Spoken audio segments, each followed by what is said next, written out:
औज़ुबिल्लाहिमिनश्शैतानिर्रजीम बिस्मिल्लाहिर्रहमानिर्रहीम। अस्सलाम वालेकुम। आज बेटे जो हमने स्टार्ट करना है topic this is about the inductance. कल तक हम फैराडेज़ लॉ ऑफ इलेक्ट्रोमैग्नेटिक इंडक्शन और उसकी मैथमेटिकल फॉर्म्स और इसके अलावा हम लेंज़ेस लॉ ये सब कुछ पढ़ चुके हुए हैं।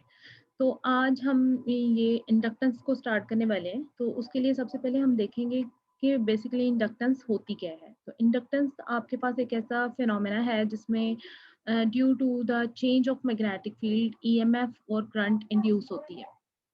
तो इन हमारे पास इसके लिए हमारे पास स्पेसिफिक डिवाइस होता है जिसको हम इंडक्टर कहते हैं। इंडक्टर एक ऐसा डिवाइस है जो स्टोर करता है मैग्नेटिक एनर्जी। जिस तरह आप पहले कैपेसिटर के बारे में पढ़ चुके हैं कि कैपेसिटर एक ऐसा डिवाइस है जो इलेक्ट्रिकल एनर्जी को करता है स्टोर। तो इसी तरीके से इंडक्टर एक ऐसा डिवाइस है जो स्टोर करता है मैग्नेटिक एनर्जी को in terms of magnetic field. तो इसमें क्या होता है कि ये आपको यूनिफॉर्म मैग्नेटिक फील्ड प्रोवाइड करता है। इंडक्टर होता क्या है कि बेसिकली आपके पास एक सिंपल कोई भी कंडक्टिंग वायर होती है जिसको आपने कॉइल की फॉर्म में बनाया होता है, उसको आप इंडक्टर कहते हैं। यहाँ पर जैसे एक सोलेनोइड जो है वो एग्जांपल है बिल्कुल इंडक्टर की। और आम तौर पर इंडक्टर में और कैपेसिटर जब आप कंबाइन यूज़ करते हैं किसी सर्किट में तो एनर्जी जो है वो यूजुअली ऑसिलेट करती रहती है इंडक्टर और कैपेसिटर के दरमियान। इंडक्टर का जो सिंबल है वो यहाँ गिवन है, वो इस तरह का होता है। आपके पास एक spring type helical spring type आपके पास इसका सिंबल है। आमतौर पर इंडक्टर में डायरेक्ट करंट जो है वो फ्लो कर सकता है, लेकिन ये अल्टरनेटिंग करंट को अपोज करता है due to some kind of resistance which it offer. और है वो इसकी एग्जांपल होती है।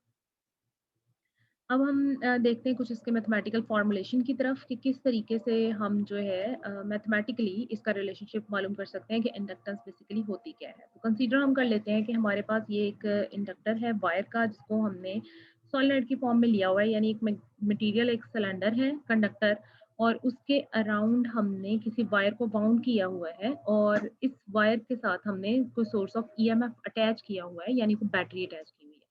तो जैसे ही हम इस बैटरी को अटैच करते हैं current start to flow across this circuit.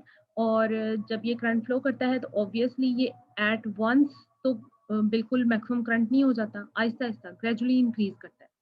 During this time due to this flow of current magnetic field इसमें पैदा हो जाता है। जो मैग्नेटिक फील्ड इसमें पैदा होता है वो आपके पास आमतौर पर आप एम्पियर्स लॉ से उसको लेते हैं, जो होता है B is equal to mu not N I के बराबर। Here n is the number of turns per unit length, I is the current, and mu naught is the permeability of the free space. Permeability of free space से क्या मुराद है कि free space में कितनी magnetic lines of force जो है वो आपके पास कंसंट्रेट कर सकती हैं, इसको आप परमिएबिलिटी कहते हैं। अब हमने यहाँ पर बात की है कि obviously due to the flow of current कुछ मैग्नेटिक फील्ड जो है वो यहाँ इंड्यूस हो गया है या मैग्नेटिक फील्ड यहाँ इसमें बन रहा है। तो क्योंकि ये देखें हमारे पास एक स्पेसिफिक एरिया है इस कंडक्टर का, तो ऑब्वियसली यहाँ पर फिर फ्लक्स भी होगा और वो कौन सा होगा मैग्नेटिक फ्लक्स। आप उसको रिप्रेजेंट कैसे करते हैं बी डॉट ए से, और जब मैग्नेटिक फील्ड और एरिया की डायरेक्शन सेम होती है तो फिर ये बी ए के बराबर आएगा। अब ये जो मैग्नेटिक फ्लक्स है इसकी रीजन कौन है, ये मैग्नेटिक फील्ड, और इस मैग्नेटिक फील्ड की रीजन कौन है, ये करंट। और हम ये कह रहे हैं कि जैसे ही हमने इसको अटैच किया है सर्किट में करंट जनरेट हुआ है, और ये जो करंट फ्लो कर रहा है ये एट वंस मैक्सिमम नहीं हुआ बल्कि जीरो से लेके आई तक जाते जाते आहिस्ता आहिस्ता इंक्रीज हो रहा है। तो इसका मतलब है करंट चेंज हो रहा है। जब करंट चेंज हो रहा है तो उसका मतलब है मैग्नेटिक फील्ड चेंज हो रहा है, और जब मैग्नेटिक फील्ड चेंज हो रहा है तो उसका मतलब है this flux is changing. And due to the change of flux obviously there will be some induced EMF over here। अब हम देखते हैं कि ये जो इंड्यूस ईएमएफ है ये किस किस्म की होगी।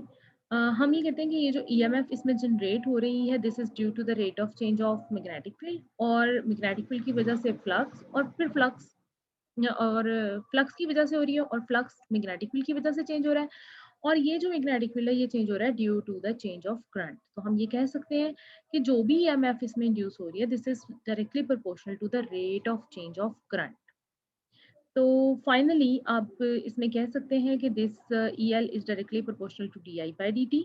और अब हम इसको क्या करेंगे कि हमारे पास ये प्रोपोर्शनैलिटी साइन को हम खत्म करेंगे। जब हम इसको खत्म करेंगे तो we will get a constant of proportionality which is L.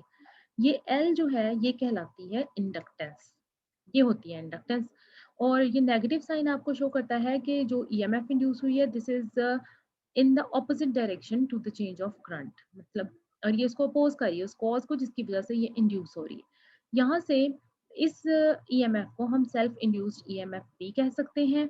और जो इंडक्टेंस यहाँ पर है वो डिपेंड करती है नंबर ऑफ टर्न्स पर यूनिट लेंथ पे, cross sectional area of the coil पर और परमेबिलिटी ऑफ द मीडियम पे।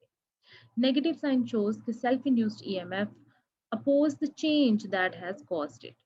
अब ये नेगेटिव साइन आपके पास क्या करेगा, हर वक्त जब आपने सर्किट को क्लोज किया, करंट इंक्रीज होना शुरू हो गया। अब उस करंट के इंक्रीज होने की वजह से जो ईएमएफ जनरेट हुई है तो वो जो करंट उसकी वजह से बनेगा ना, उसकी डायरेक्शन ऐसे होगी कि वो उस इंक्रीजिंग करंट को डिक्रीज करने की कोशिश करेगा। इसी तरीके से अगर आप सर्किट को ओपन कर देते हैं स्विच को और सर्किट में से करंट जो है वो डिक्रीज हो रहा है और अब वो जीरो की तरफ जा रहा है मैक्सिमम से, तो डिक्रीज हो रहा है करंट। अब जो ईएमएफ जनरेट होगी उसकी वजह से जो करंट होगा that will try to increase this current, वो अपनी पोलैरिटी बदलेगा। तो ये पोलैरिटी चेंज होती रहेगी और हर वक्त ये नेगेटिव साइन आपको यही शो करवाएगा कि जो जैसी भी चेंज है, अगर ये चेंज पॉजिटिव है तो ईएमएफ इंड्यूस नेगेटिव होगी, अगर ये चेंज नेगेटिव है यानी डिक्रीजिंग ऑर्डर की है तो ईएमएफ पॉजिटिव होगी। तो ऑपोजिट रहेगा ये हमेशा। यहाँ से जो एल है दिस इज इंडक्टेंस और इसको फिर हम किस तरह से डिफाइन कर सकते हैं कि this is the ratio of induced EMF to the rate of change of current. Induced EMF और rate of change of current की जो रेशो है वो कहलाती है आपके पास इंडक्टेंस। अच्छा जी, अब हम यहाँ एक सोलिनॉइड के लिए इंडक्टेंस का रिलेशनशिप निकालेंगे और हम देखेंगे कि किस तरीके से एक सोलिनॉइड के लिए इंडक्टेंस की वैल्यू क्या होती है।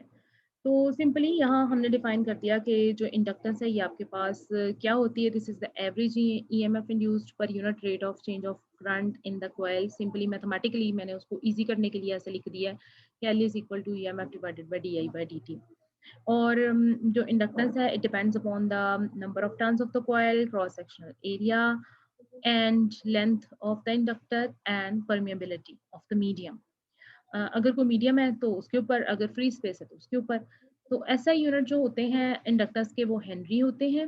और आप इंडक्टेंस ऑफ द कॉइल को किस तरह, हेनरी को कैसे डिफाइन करते हैं कि the inductance of the coil will be 1 henry when 1 volt of EMF is induced due to the rate of change of current at the rate of ampere per second in the inductance, या when 1 ampere current is induced per unit time या per unit second, तो तब जो आपके पास ये ratio बनेगी that will be 1 Henry. तो अब हमने कंसीडर कर लिया ऐसा केस जिसमें हमने एक सोलिनॉइड ले ली है। सोलिनॉइड क्या होती है जी, आपके पास आपने एक जो वायर है उस कंडक्टिंग वायर है उसको बाउंड किया होता है। और इसकी सिंपल सी एग्जांपल क्या है कि अगर आप लोगों ने कभी वो बैंगल्स देखी हो, कभी शॉप्स वगैरह पर जाएं तो वहां पर गर्ल्स को तो आई होप सो पता ही होगा कि शॉप्स पे जाएं तो वो जो बैंगल्स होती है ना वो एक सेंटर में उन्होंने रोल किया होता है कुछ गत्ता टाइप या हार्डबोर्ड टाइप, और उसके उसमें उन्होंने वो बैंगल्स डाली होती है। तो वो एक सिंपल फॉर्म है सोलिनॉइड की। मतलब इस टाइप की का डिजाइन होता है सोलिनॉइड का। आमतौर पे तो ये कोई कंडक्टिंग वायर होती है जिसको राउंड किया होता है और सेंट्रल किसी मटेरियल के राउंड करते हैं, तो ये आपके पास सोलिनॉइड हो जाती है। अब हम कंसीडर कर रहे हैं कि हमारे पास जो सोलिनॉइड है ना उसके अंदर n नंबर ऑफ टर्न्स हैं और उसमें से करंट फ्लो कर रहा है I, और जो उसकी वजह से मैग्नेटिक फील्ड जनरेट हो रहा है दैट इज B, और मैग्नेटिक फील्ड की वजह से जो फ्लक्स पैदा हो रहा है दैट इज फाई m। तो अगर इंडक्टर में 1 नंबर ऑफ टर्न होगा तो there will be phi m। फिलहाल हम एक इंडक्टर के लिए ये रिलेशनशिप निकाल रहे हैं, और अगर n टर्न्स ऑफ इंडक्टर होंगे तो that will be n phi m। तो टोटल मैग्नेटिक फ्लक्स जो होगा that will be n phi m। According to Faraday's law of electromagnetic induction, rate of change in magnetic field will induce some EMF, or this EMF will be equal to minus dn phi m by dt. अब ये जो induced EMF है in terms of current हम इसको लिखते हैं minus L D I by D T. अभी हमने पहले ये रिलेशनशिप निकाला है कि जो इंड्यूस्ड EMF है it is directly proportional to the rate of change of current. अब अगर इन दोनों इक्वेशंस पे, क्योंकि जो लेफ्ट हैंड साइड है वो इक्वल है, तो we can compare these both equations 1 and 2। इनको कंपेयर जब करते हैं तो we get L D I by D T is equal to D N phi M by D T. तो L D I is equal to N D phi M. बेटे there will be the question answer session after the lecture, तो उसमें आपके जो भी questions होंगे उनको deal किया जाएगा। L D I is equal to N D phi M. और अब आप देखें कि आपके पास जो ये डी टी है, ये दोनों जो है ये यहाँ से आप इसको कैंसिल आउट कर देंगे। और अब हम कर देंगे इसको इंटीग्रेट।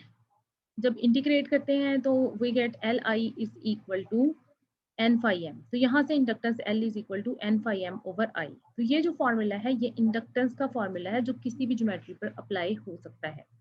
अब हम इसको अप्लाई करने वाले हैं सोलेनॉइड पर।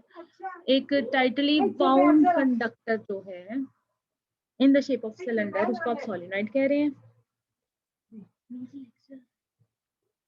It is used to provide the uniform magnetic field, और ये मैग्नेटिक एनर्जी को स्टोर करता है। अब हम कंसीडर करते हैं कि ये जो सोलेनॉइड है इसमें n नंबर ऑफ टर्न्स हैं, इसका क्रॉस सेक्शनल एरिया a है और इसकी जो लेंथ है दैट इज l। तो नंबर ऑफ टर्न्स पर unit length will be number of turns पर unit n divided by l।